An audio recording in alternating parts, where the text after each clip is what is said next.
Welcome to The Explainer. Today, we're breaking down a viral interview with commentator Douglas Murray. It all started with just one sentence at the Grammy Awards, and, well, it opened up a huge conversation about activism, ideas, and what it means to actually live by your words. So here's where it all kicked off. At the Grammys, this statement attributed to singer Billie Eilish, "No one is illegal on stolen land." It just blew up online. It immediately sparked a massive debate.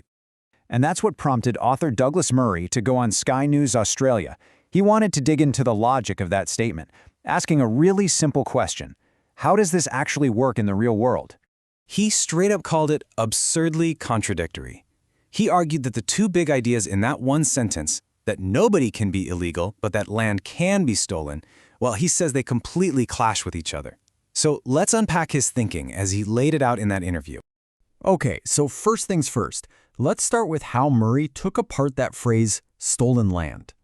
In the interview, he starts by just throwing out a bunch of questions. Like, was this land stolen from people who had maybe stolen it before them? And is this a rule we apply everywhere, in Africa, in Asia, or does it really only ever get pointed at Western countries?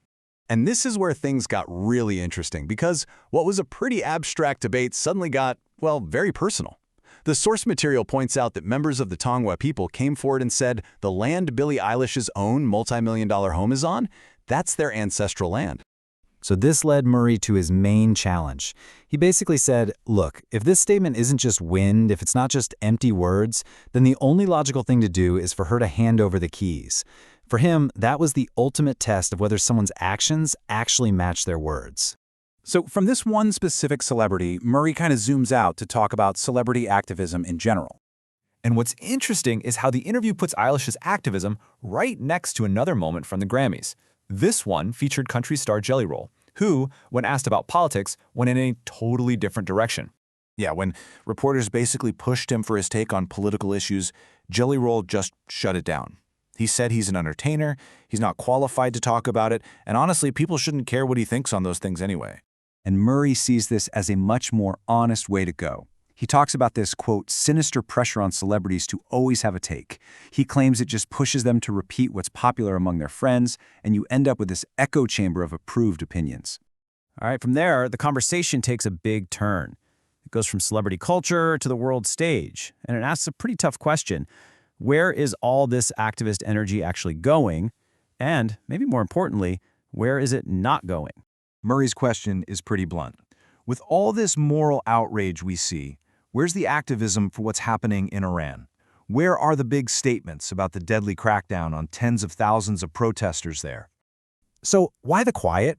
Well, Murray has a theory.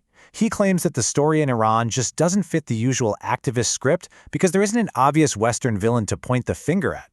And the result, in his view, is just this general apathy from what celebrities and a lot of the mainstream media. And that leads us to the final piece of the puzzle, and it's a big one. What happens when a popular, really well-meaning idea runs headfirst into a messy, complicated reality? To illustrate this, Murray brings up this really fascinating example from the Netherlands. It was a social housing project with a very noble goal: house local students and refugees together to create buddy partnerships and help the migrants integrate. But what started with these great intentions, according to the source material, turned into what people living there called a nightmare. There were reports of serious crimes, but the project just kept going for years. Murray asks why. He suggests it's because the people in charge just wanted the idea to work so badly, they ignored the reality. And this is really the heart of his argument. Murray claims the ideology, the big idea behind the project, became more important than the actual people living there.